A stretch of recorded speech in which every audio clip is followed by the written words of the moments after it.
Your phone buzzes at 10 p.m. Another post. Someone's new job. Their office glowing in the photo.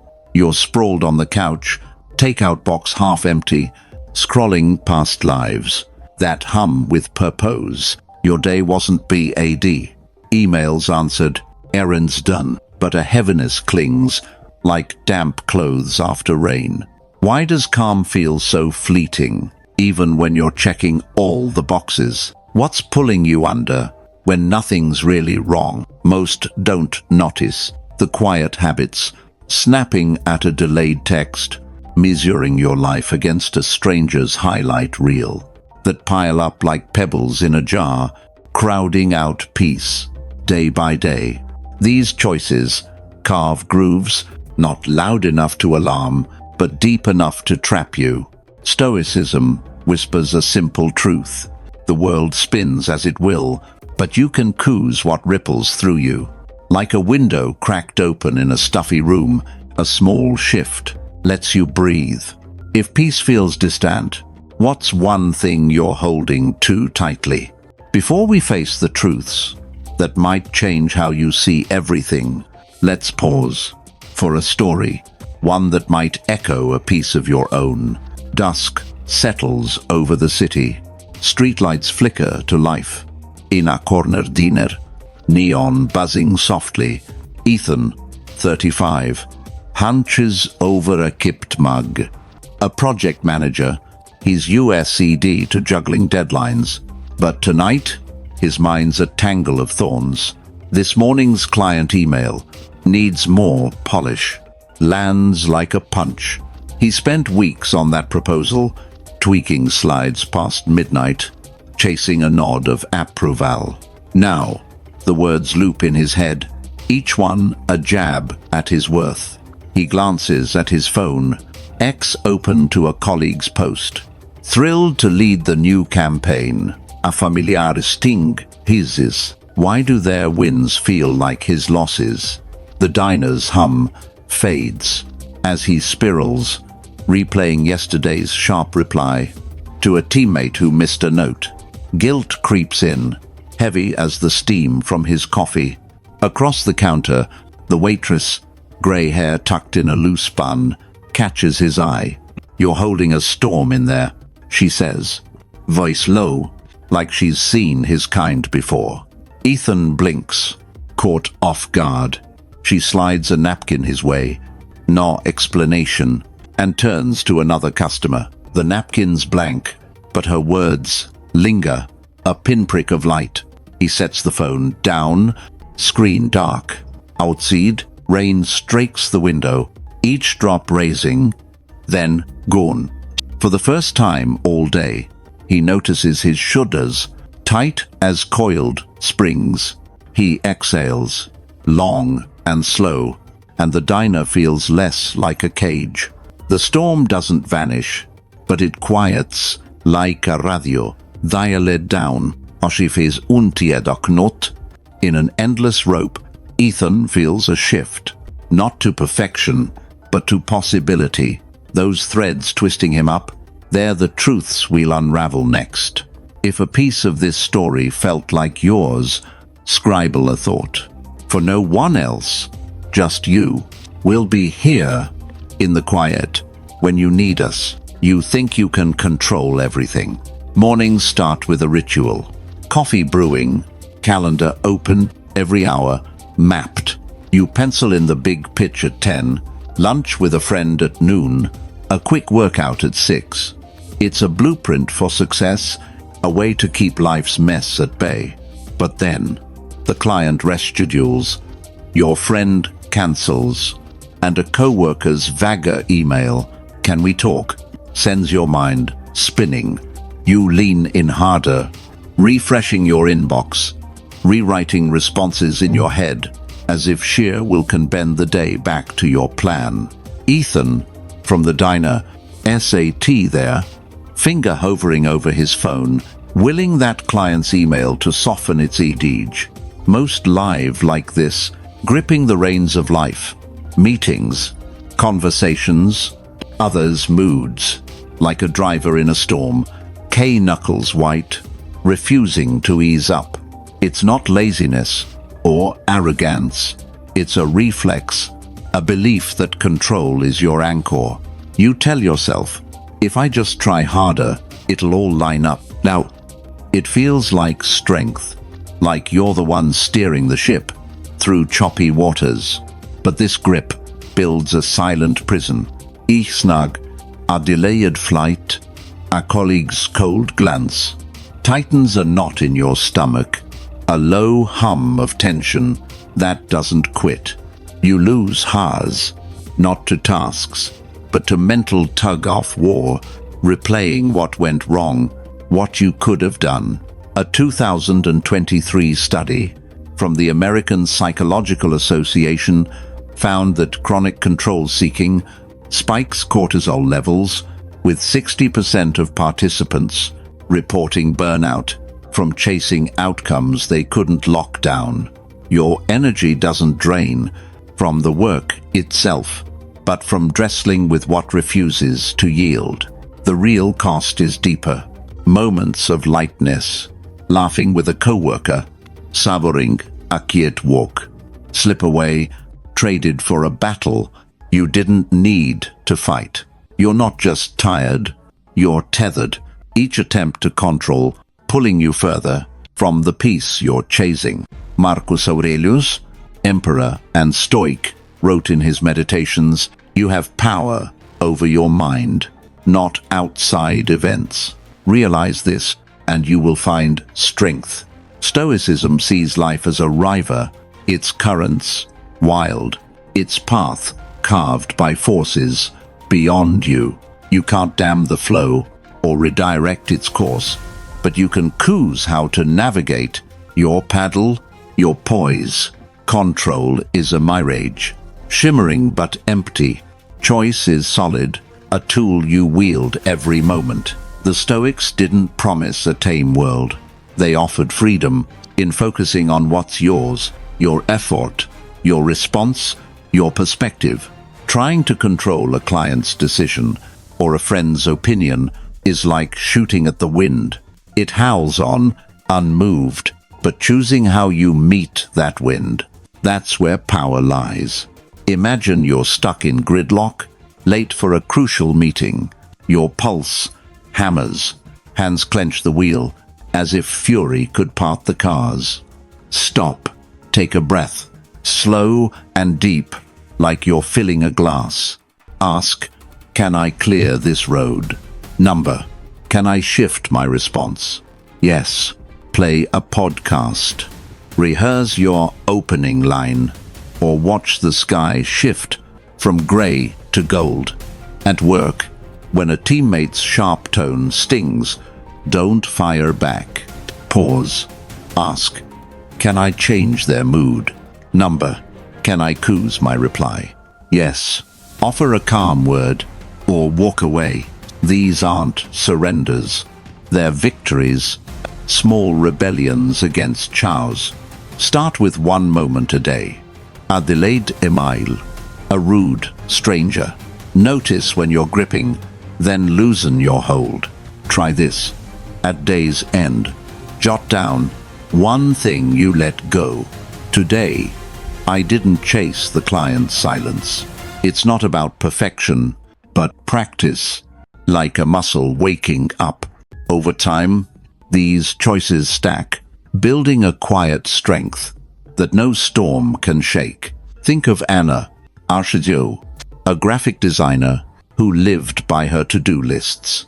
Last month, her biggest client rejected her draft. No explanation.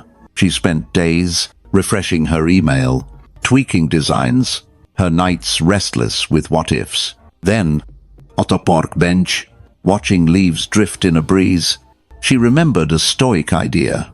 Focus on your craft, not their verdict. She stopped checking her inbox, poured her energy into a new project, and sent it without obsession. The client loved it, but more than that, Anna felt lighter, like she'd shed a coat she didn't need. Control didn't free her. Letting go did. This truth isn't about giving up ambition or drifting aimlessly. It's about redirecting your fire to what you can shape. You can't make the world oby, but you can choose how it moves you. Each time you release what's not yours, you reclaim space for what is your calm, your focus, your life. The river will flow with or without you.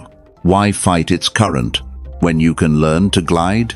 Like a kite rising, when the string slackens, your peace lifts. When you loosen your grip, you compare yourself to others. It's 9 p.m. The city's pulse, a low hum outside. Your phone lights up with a colleague's post. Closed the deal. New role starts Monday. You tap the heart, but a shadow slips in. Your inbox is silent, no wins to share. At the grocery store, a stranger's tailored coat catches your eye.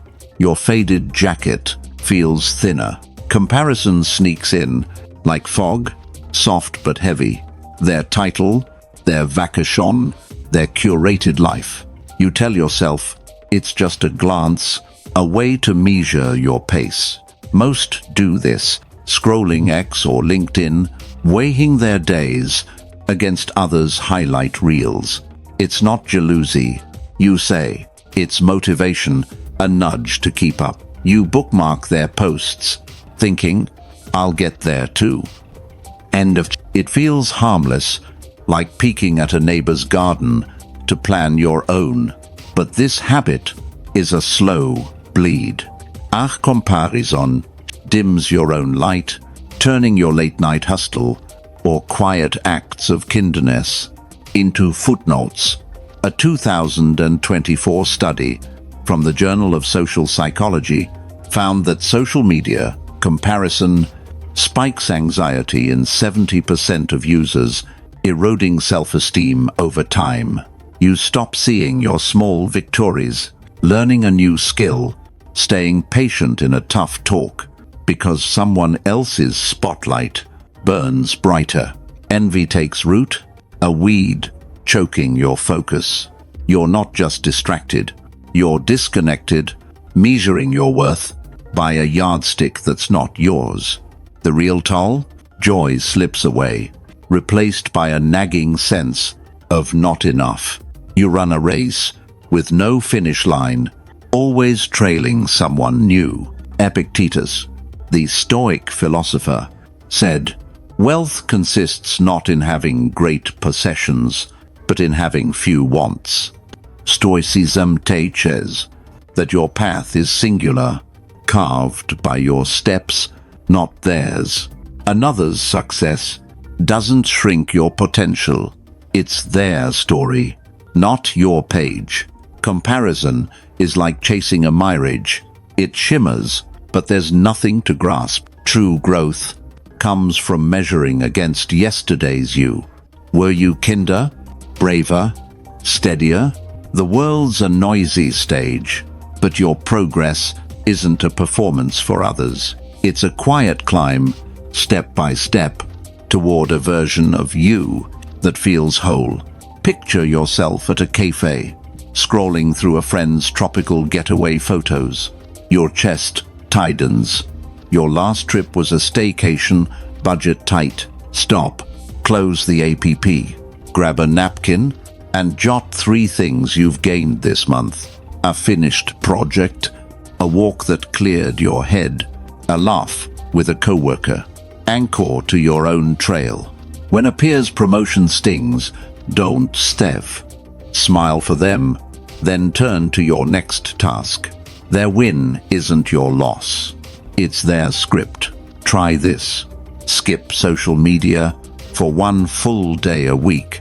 Notice how your mind settles like dust after a storm.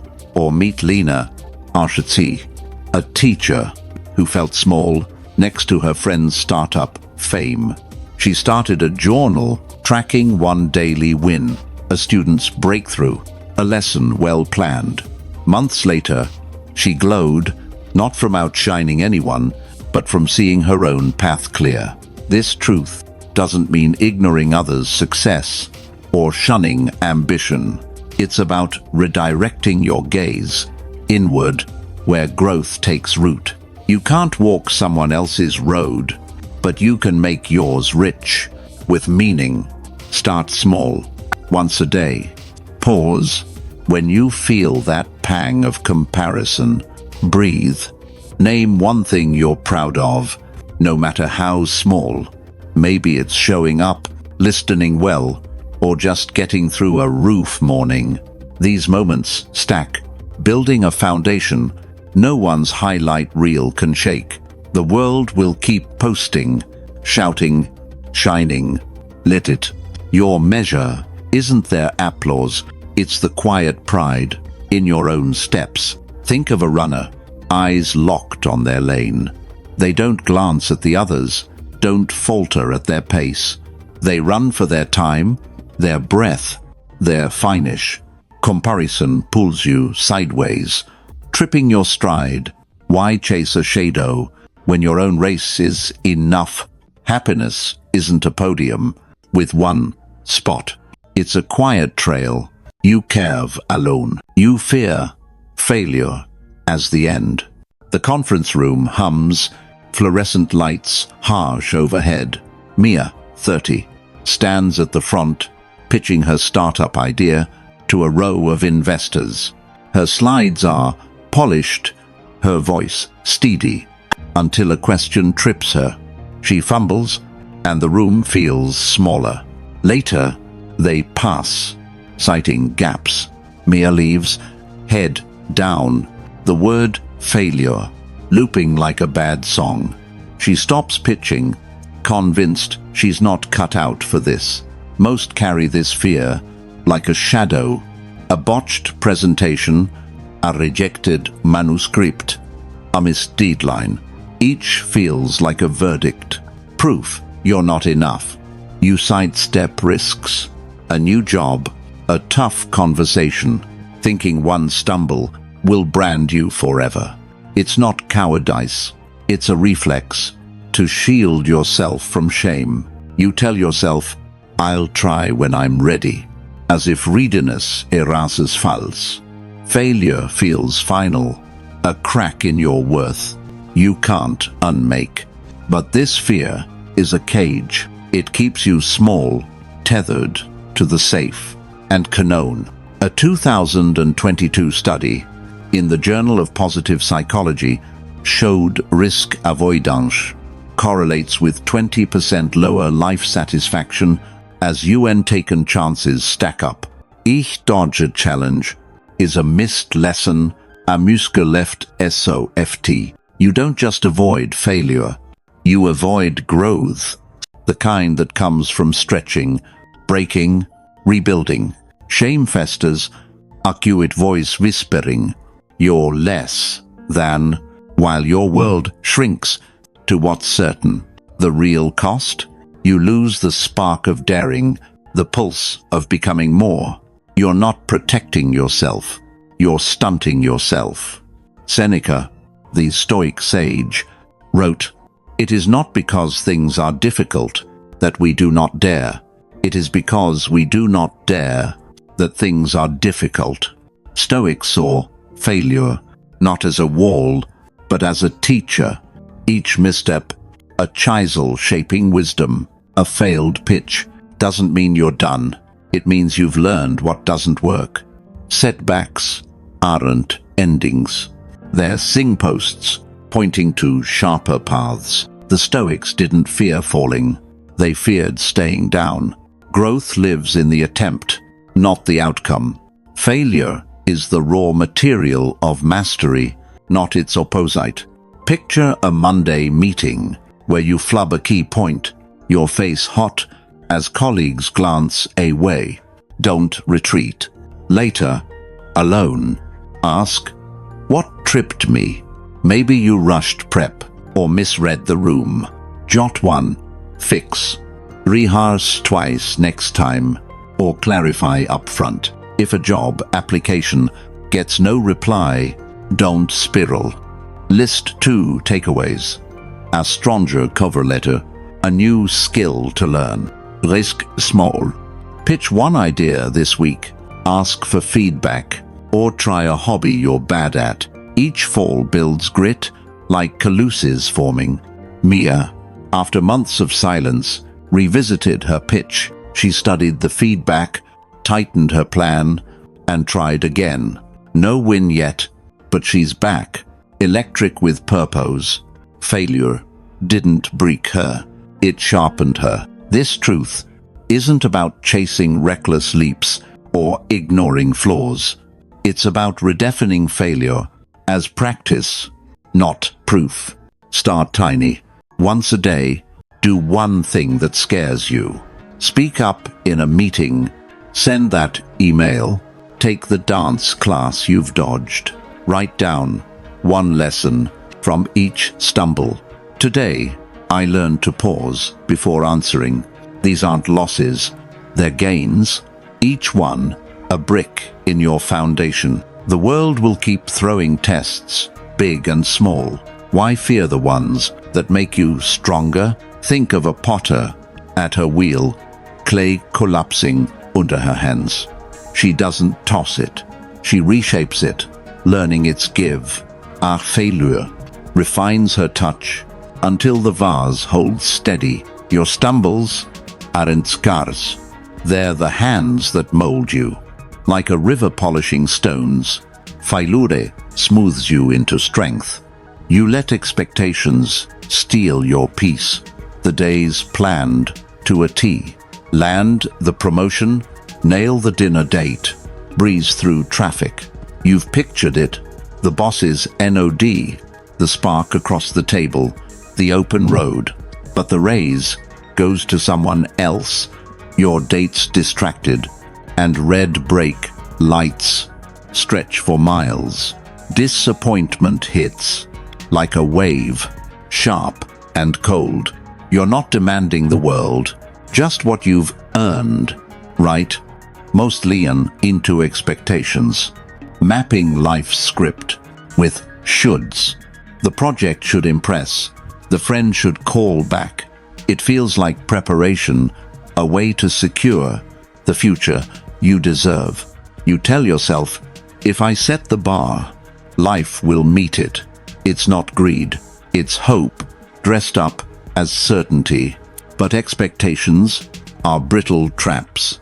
They tie your joy to outcomes you can't chain down, breeding a quiet resentment when life veers off script. A 2023 study in the Journal of Behavioral Science found rigid expectations fuel chronic dissatisfaction, with 70% of participants reporting weekly letdowns from unmet shoulds. Deviation, a cancelled plan, an overlooked effort, pulls you from the present, leaving you restless, chasing a when that never arrives. You're not just disappointed, you're adrift, waiting for life to align so you can finally breathe. The real theft is now. The warm coffee in your hand, the stranger's smile you missed, all traded for a future that didn't show. Epictetus, the Stoic freed from slavery, taught, demand not that events should happen as you wish, but wish them to happen as they do, and you will go on well. Stoicism embraces life as it you unfolds, not as you'd script it. Expectations are like glass ornaments, lovely until they shatter in the wind. Peace grows when you meet the present's shape, not when you force it into yours. You can't dictate the world's rhythm, but you can dance with it, finding grace in what is, not what might be. Imagine a rained-out weekend trip you'd planned for weeks. Your mood sours. The whole day feels ruined. Pause. Take a breath, like you're resetting a clock. Ask, what's here now? Maybe it's a quiet hour to read, a chance to call an old friend. Shift from should've been to could be. At work, when your idea's ignored, don't stev. Find one thing to value, a new angle, our colleagues' input. Try this. Once a day, catch an expectation rising. They should apologize and let it go. Write down one thing you're grateful for. Instead, a task done, a clear SKY. Meet Mark Sishayi, a lawyer who expected a partner track by now. Rejections piled up, each a jab at his worth.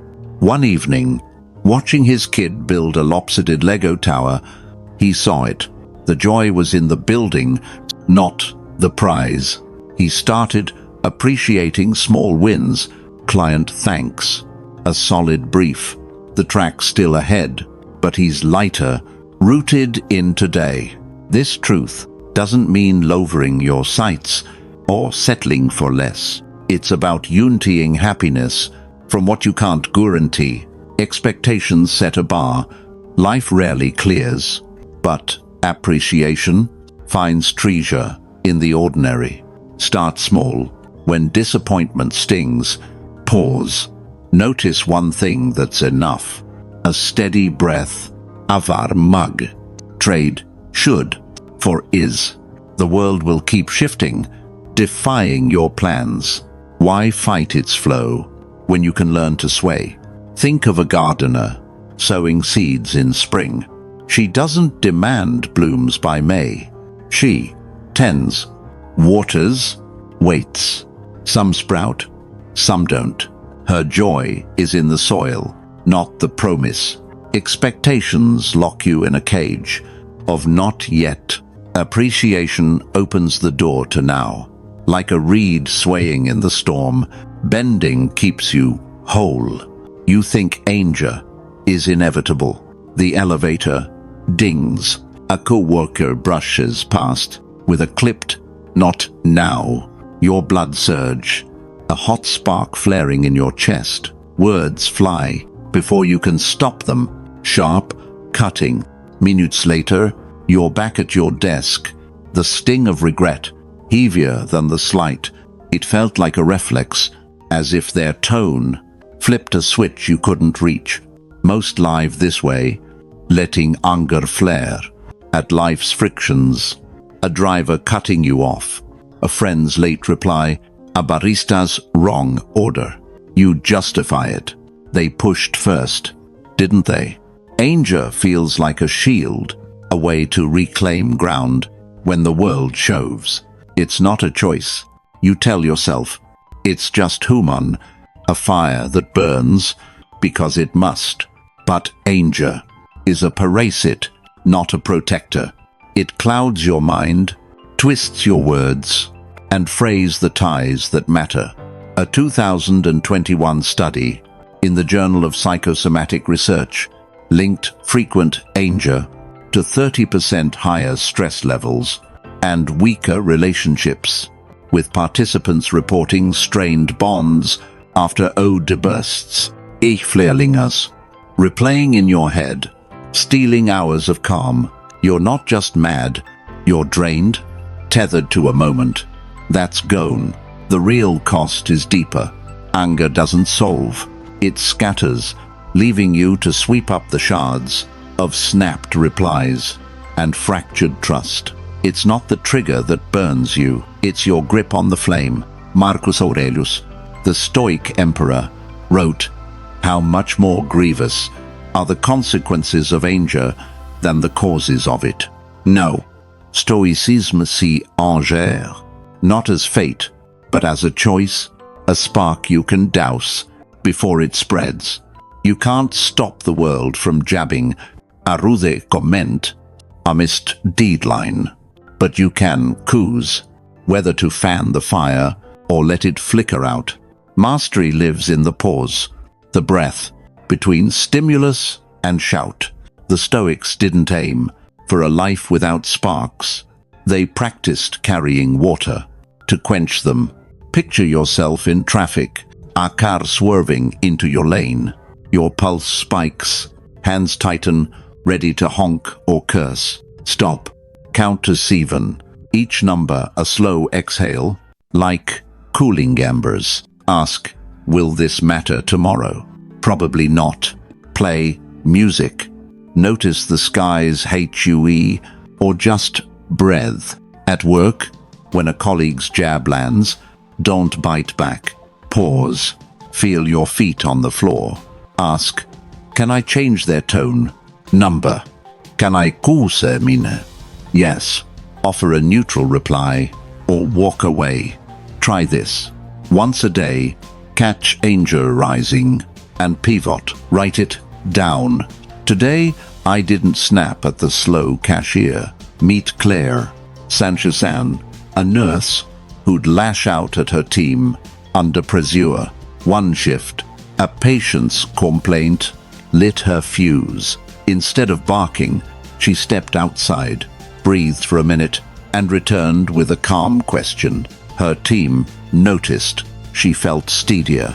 Anger didn't own her.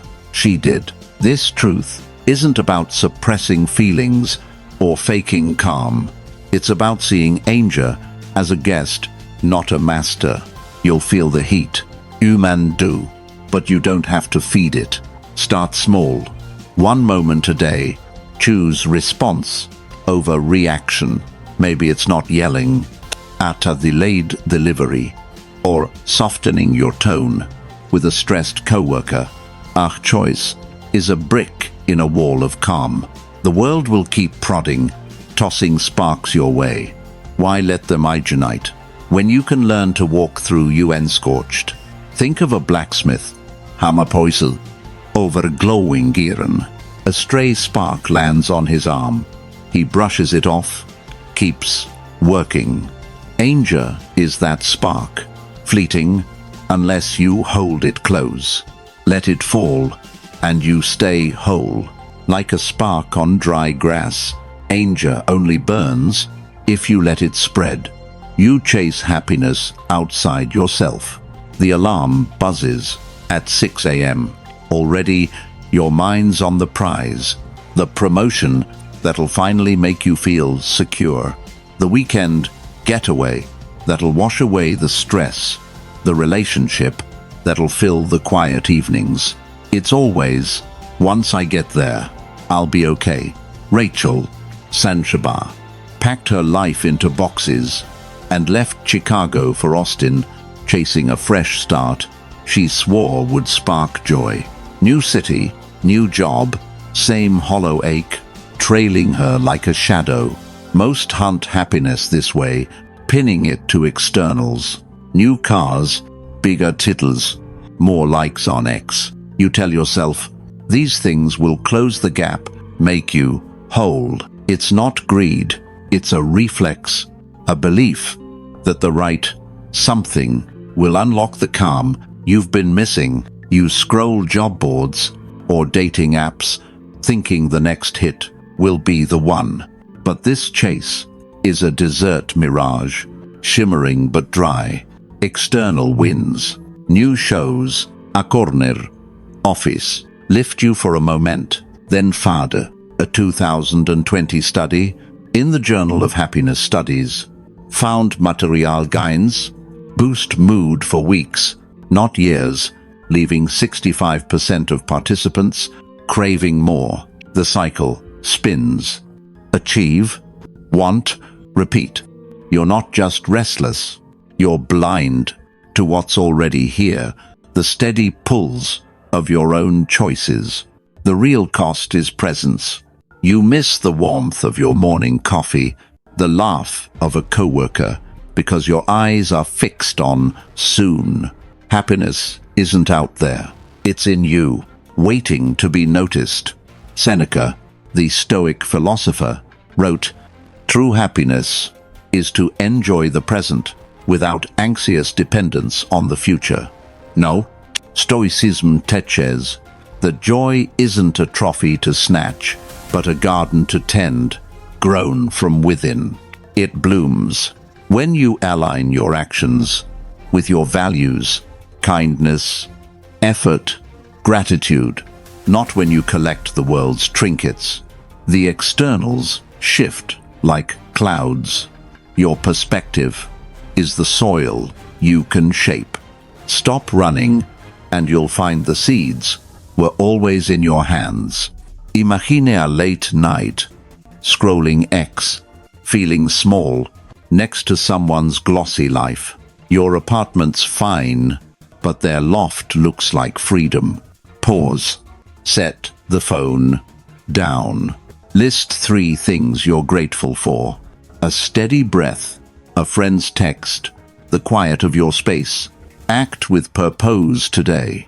Help a colleague. Finish one task with care.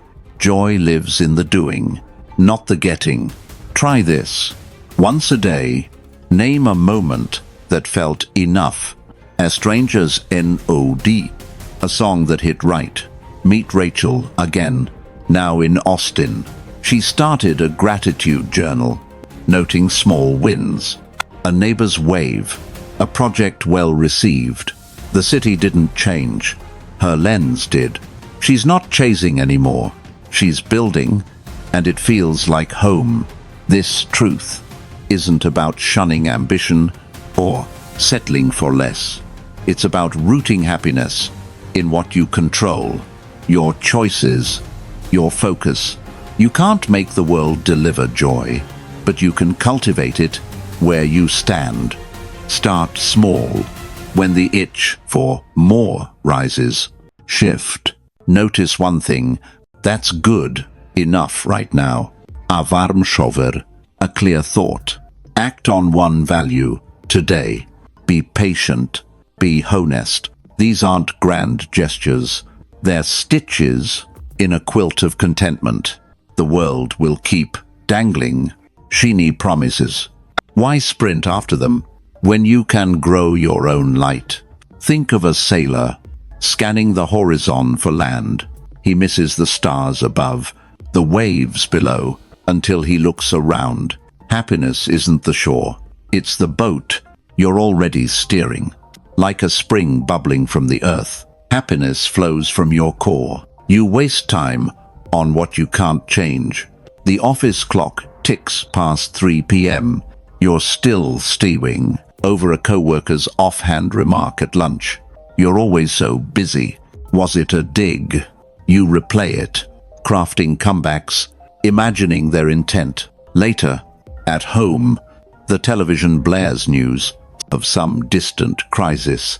You scroll X, arguing in your head with headlines you'll never sway.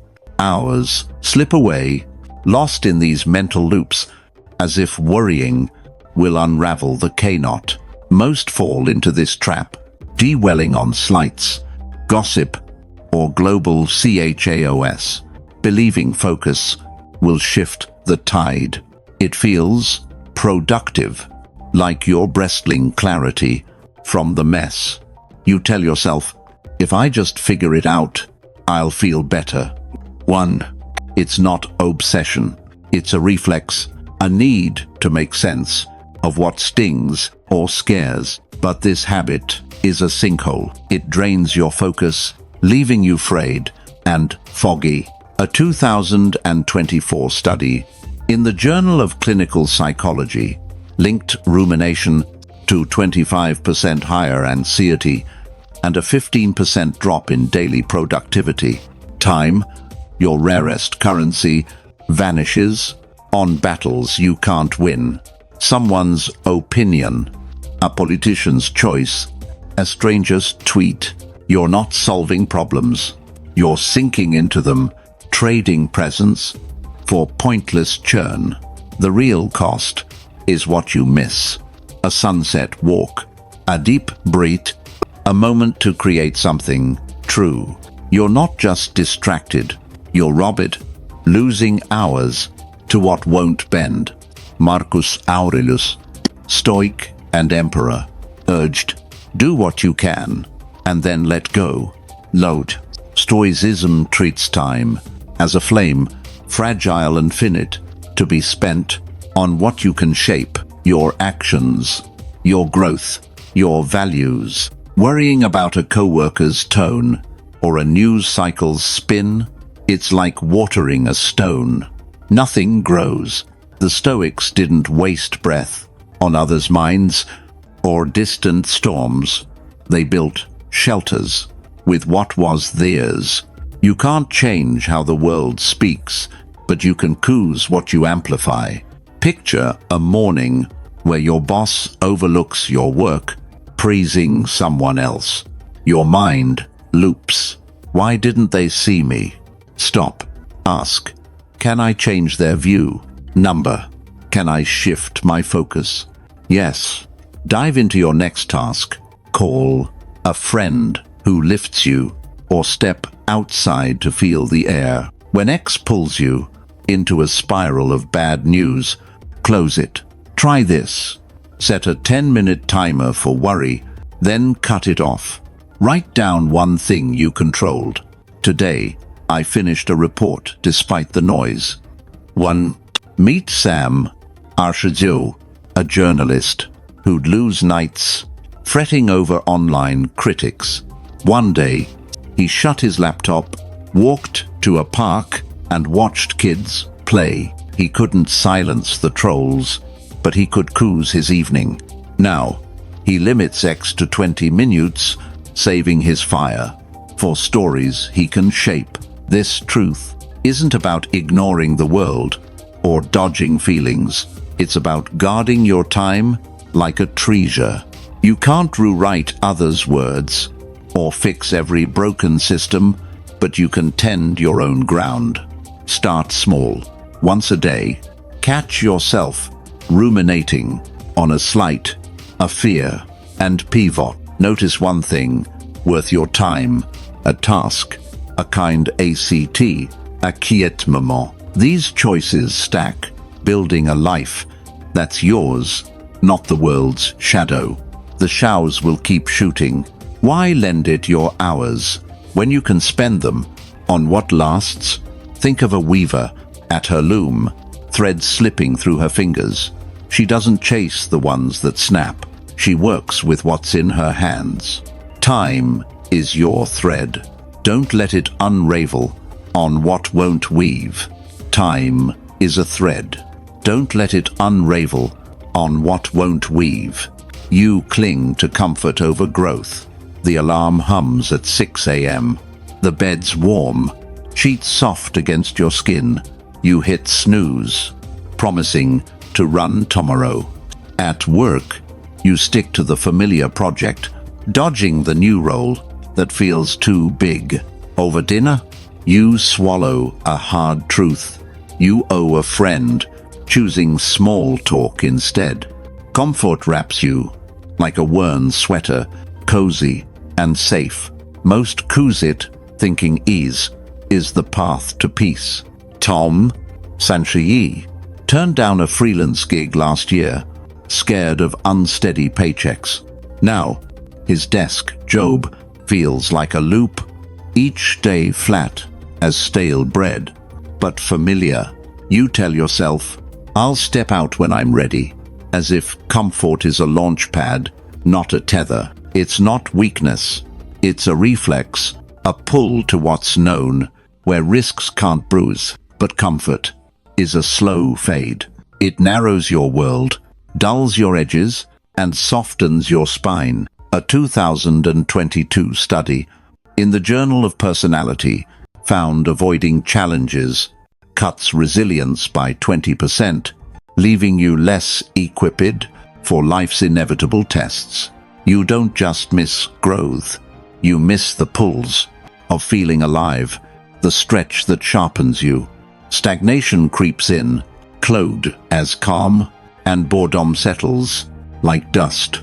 You're not resting, you're shrinking, trading potential for a cushion that won't hold you when life shifts. Tom's still at his desk, scrolling job boards, but never clicking aptly, his spark dimming with each safe day. Seneca, the Stoic thinker, said, difficulties strengthen the mind, as labor does the body.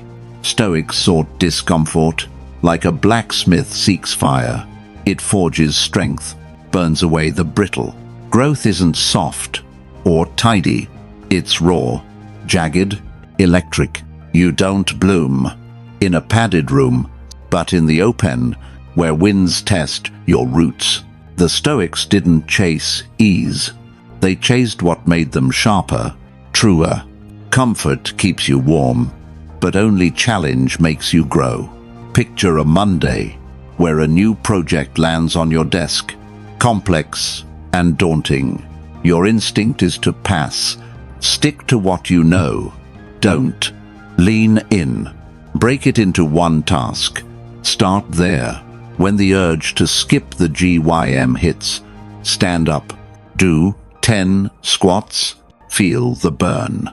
At home, when a tough talk looms, speak one honest sentence. Try this. Once a day, pick one uncomfortable ACT. Send that risky email. Try a new recipe. Ask for feedback. Write it down. Today, I spoke up in the meeting. Meet Tom again. He took a small contract. Nerves jangling. It was messy, but he learned. Pitched more. And now he's building a side hustle. Alive, in a way, his old job, never a load. This truth isn't about chasing pain or burning out. It's about seeing discomfort as a door, not a wall. You don't need to leap mountains. Small steps count.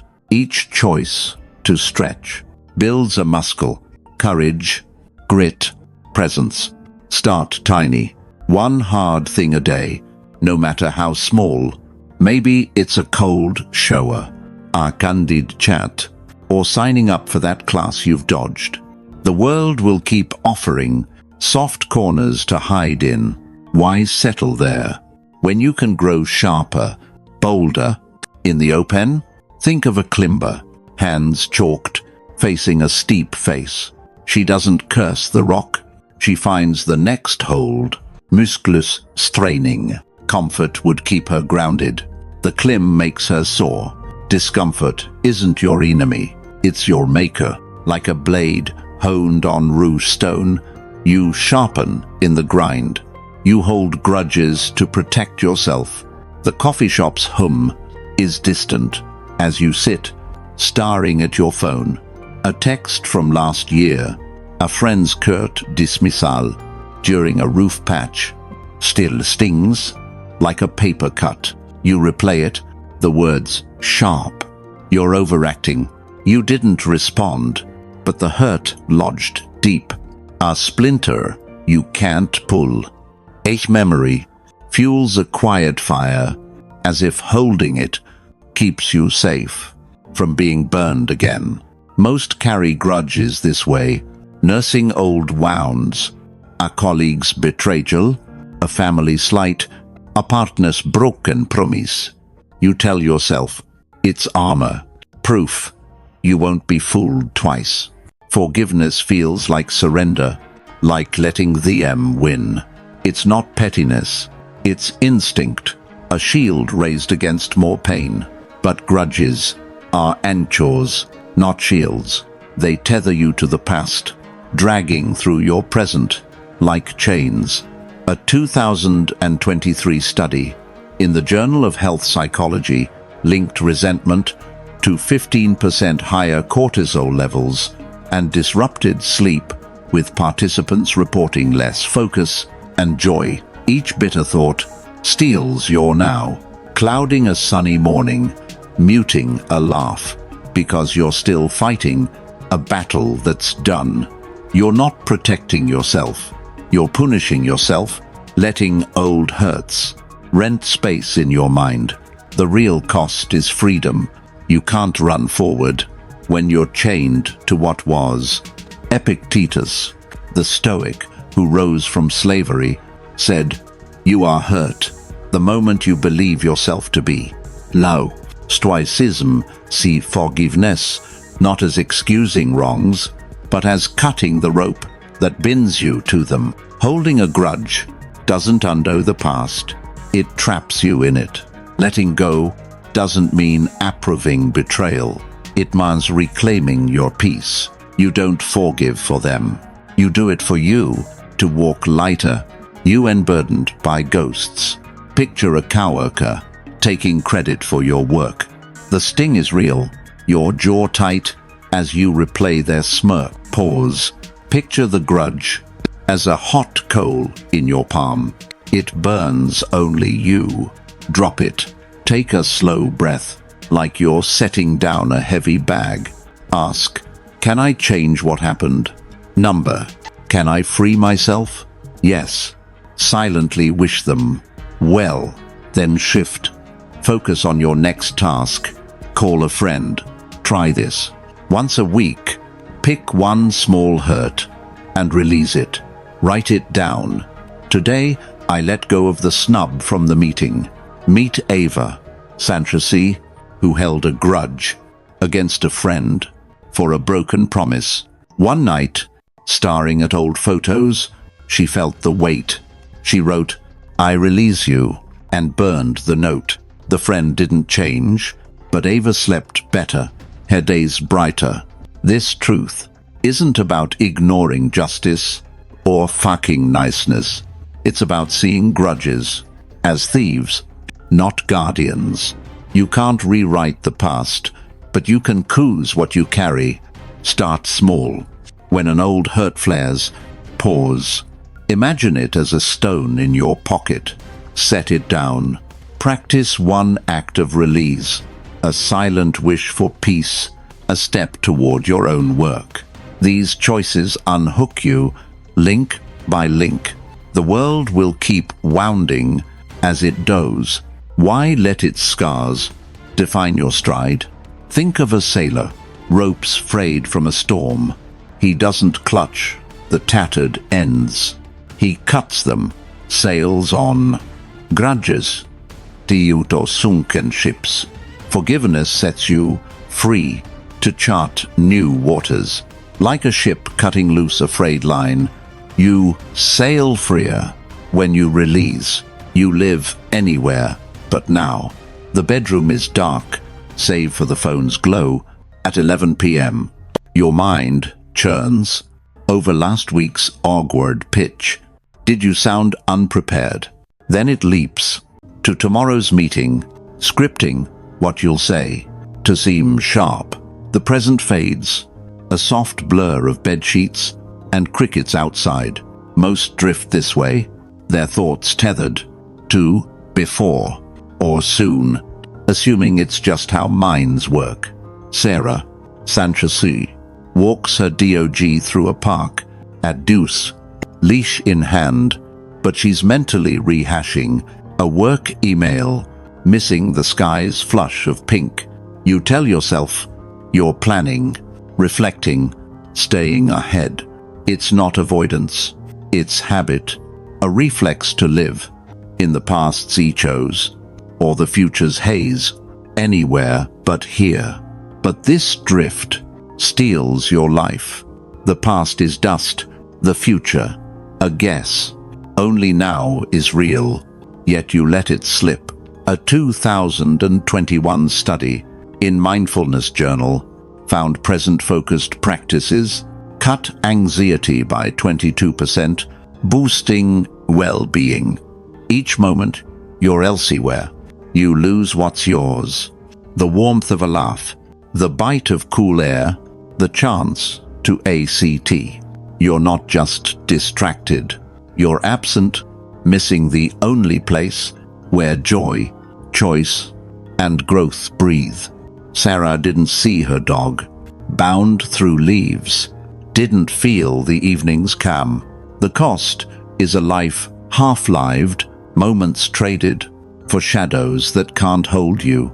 Marcus Aurelius, Stoic and Emperor, wrote, confine yourself to the present. Stoicism roots in now, where you wield power, to think, to feel, to choose. The past can't be rewritten, the future can't be forced, but this moment is your canvas, painted with every breath. Living elsewhere is like chasing a train you'll never catch, exhausting, futile. The Stoics didn't seek to freeze time, they sought to inhabit it, fully, fiercely. Now is where you mend a rift, start a task, or simply be. Picture a morning commute, your mind replaying a colleague's slight, or fretting a deadline. You're tense, blind to the world. Pause. Feel your feet on the train's floor, the hum of motion. Notice one detail, a stranger's scarf, the rhythm of your breath. Anchor here. At home, when you're lost in what if, try this. Name one thing you see. A leaf's veins, a mug's warmth. Act in this moment. Write one sentence. Hug someone near. Try it daily. Catch your mind wandering. Bring it back. Write it down. Today, I noticed the rain. Meet Sarah again. One evening, she stopped mid-walk, left her phone in her pocket, and watched her dog chase a squirrel. The sky was fire. She laughed. Truly here. Now, she pauses daily, finding home in the present. This truth isn't about ignoring plans or memories. It's about seeing now as your only real estate. You can't live in yesterday's mistakes or tomorrow's hopes, but you can shape this breath, this choice. Start small. Once a day, anchor yourself. Feel your chair. Hear a sound. Taste your food. Act with intent. A kind word. A focused task. These moments stack, weaving a life that's vivid, not blurred. The world will keep pulling your mind away. Why follow when you can stand firm in the only time that's yours? Think of a painter, brush in hand, canvas bare. She doesn't mourn past strokes or fret future ones.